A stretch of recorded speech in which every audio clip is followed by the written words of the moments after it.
दोस्तों, जिस तरह से हिजबुल्लाह का भी तगड़ा नुकसान हो रहा है, अब उस तरह से इसराइल का भी बड़ा नुकसान हो रहा है। 24 घंटा पहले हिजबुल्लाह ने इसराइल के ऊपर रॉकेटों की बौछार की है, मिसाइल की बौछार की है। और हिजबुल्लाह ने जब मिसाइल और रॉकेट की बौछार की तो इसराइल के अलग अलग क्षेत्रों में, अलग अलग इलाकों में हिजबुल्लाह की रॉकेटें और मिसाइलें जाकर गिरी है, जिसके नतीजे में जो इसराइली सेकुलर्स है उनको बड़ा तगड़ा नुकसान हुआ है। बहुत सारे लोग जख्मी भी है। और इसराइल का यहाँ पर आयरन डोम फेल हुआ। शॉर्ट रेंज का जो आयरन डोम था वो भी फेल हुआ। लॉन्ग रेंज का जो आयरन डोम सिस्टम था वो भी फेल हो गया। और इसराइल दिन भर इन हमलों को रोकता रहा, पर बहुत सारी मिसाइलें इसराइल के शहर के अंदर आकर गिरी है। अब सेकुलर्स के अंदर जो इसराइली यहूदी है उनके दिलों में डर बैठा है और वो विदेश जाना चाहते हैं।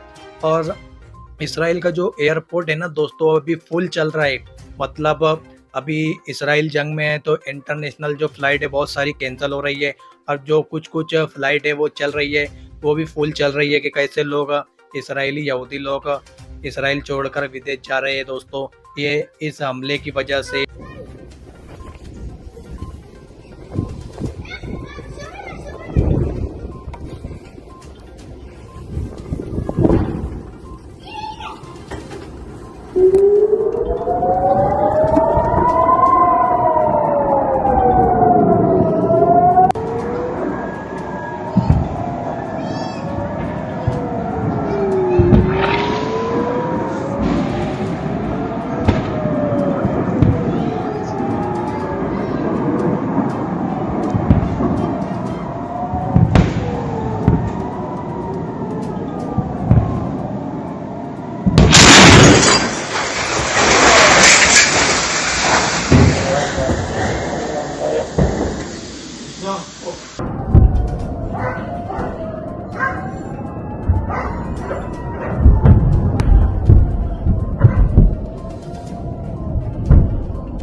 और दोस्तों, ये पहली बार हुआ है कि हिजबुल्लाह दिन भर रात भर इसराइल के ऊपर हमला किया है।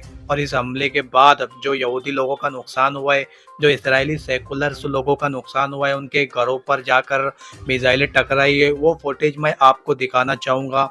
यूट्यूब कम्युनिटी के चलते हुए हम बहुत सारी इमेज आपको नहीं बता सकते, तो इसलिए मैं थोड़ी सी आपको इमेज और वीडियो दिखाना चाहता हूँ।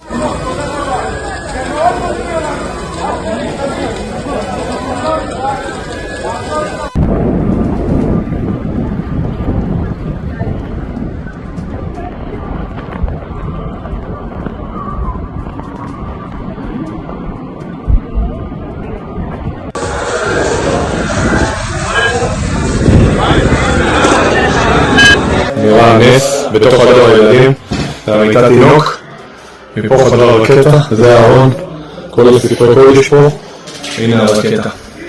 נס. दोस्तों, इसराइल का कहना है कि हमारे रहते हुए इसराइल पर एक परिंदा भी पर नहीं मार सकता। अब इसी बात को लेते हुए हिजबुल्लाह ने अपना एक जासूसी ड्रोन उड़ाया और वो ड्रोन सीधा गया इसराइल और इसराइल के हाइफा पोर्ट पर गया। और इसराइल ने ना इसे देख पाया, ना इसे मार पाया, ना इसे आयरन डोम सिस्टम से रोक पाया। और हिजबुल्लाह का ये जो ड्रोन था कामयाबी के साथ इसराइल के अंदर हाइफा पोर्ट के ऊपर गया। और हाइफा पोर्ट के आसपास में जो भी मिलिट्री बेस था उनकी सेंसिटिव जानकारी, उनकी वीडियो कैप्चर किया, उनके फोटो लिया और कामयाबी के साथ में हिजबुल्लाह के पास में रिटर्न पहुंचा है ये ड्रोन।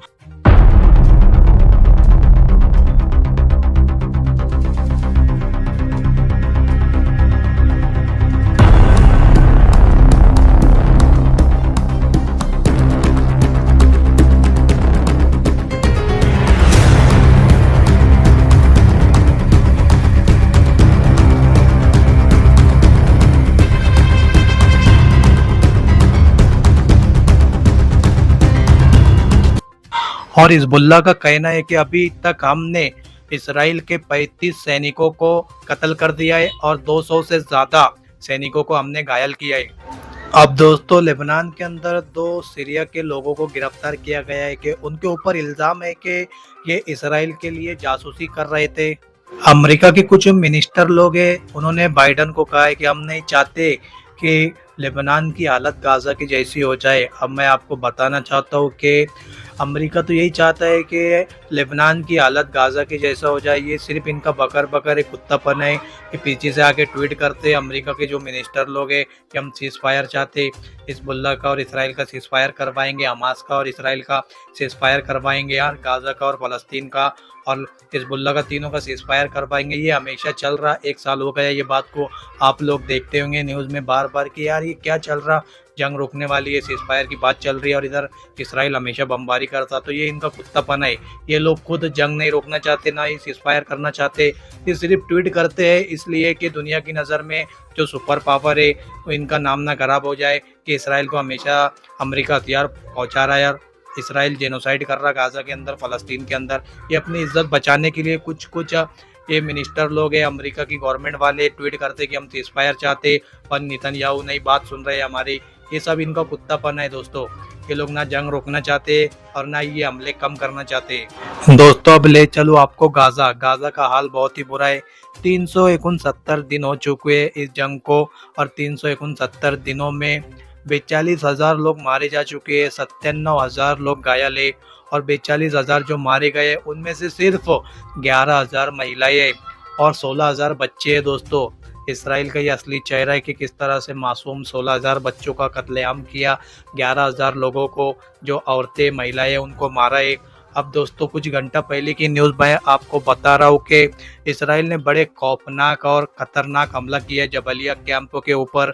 मैं आपको सीसीटीवी फुटेज भी नहीं बता सकता, यूट्यूब कम्युनिटी गाइडलाइन के खिलाफ चले जाएगा, हमारा चैनल उड़ जाएगा और हमारी वीडियो भी टेक डाउन हो जाएंगी। तो इसलिए दोस्तों आप लोगों से यही हमारी गुजारिश है कि हमारे चैनल को सब्सक्राइब करें और वीडियो को जितना ज़्यादा हो सके शेयर करें।